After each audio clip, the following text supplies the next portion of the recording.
So that's the ASCII table. Okay, so as we discussed in class, this is A, for example.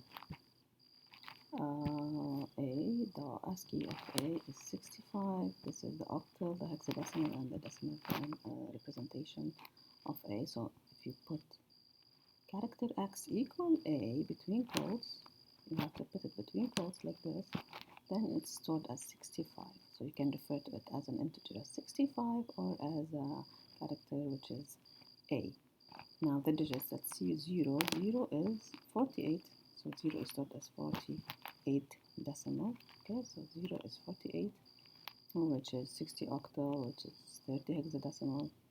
Okay, so 1, 2, 3, as you can see, they're sequentially after each other. So if I add 1 to this variable, they have variable x equal A. If you add to it 1, it will become B. Add to it another 1, it will become C. So we use that in programming. Okay, you can pause here and check the ASCII table. As I come to, this is a much clearer ASCII table than the one we saw in class. So to refer to the ASCII, you can use a percent %C. So percent %C stands for the character of the type. So grade is a character. Okay. So grade equals A between quotes. So when you print it, it will be A. If I put %D, it will print what? 65 exactly. So this is clearly the output. In here, I'm saying that character X equal F, right? So character X equal F. So F, okay, is, let's say 70, because A is 68, 65. If you go on, okay, F would be 70, okay. So 70 here, F is stored as 70, so I can print it. So I'm saying the character has the ASCII code %D X, the same variable. I can either, if I put %D, then I will print the integer representation of it. If I put %C, then I will print the character representation of it. So it's both character and integer. Okay, we have this here, a very nice example, which I would like you to write down and run it. You can enter any character from the keyboard, any character. You input it using scanf. Okay, you input it using scanf. All right, %C, of course, because it's a character. But then I can say that the character you entered is %C. Okay, this is X, and its ASCII representation is %D, and I write X because X can be referred either as an integer or as a character. Is this clear? So, for example, if you put Y here, I told them Y has the 89 code. Please try it on your phones or on your computer, and it's really fun.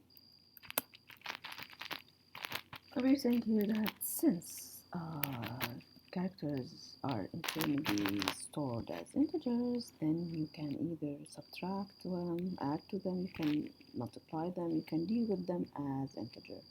Okay, so let's see what we did here. Let's change the pen color to red. Okay, let's have it green. Alright, so character X is declared as a character. X equal to C minus 1. What would you expect to happen in X? For those who said lowercase b, that's correct, because we deal with it as an integer. So C minus 1, it will get the ASCII of C, which says A 65, B 66. No, this is lowercase. You have different codes for lowercase. Okay, so C minus 1 will refer to B. Print f the value of x is, let's see what the value of x is, it's actually B, as you can see it here. Okay, now x equal A plus 25. You have 26 letters in English. Okay, so if I say A plus 25, this will give me the value of x is now what? It's actually Z. It's actually Z.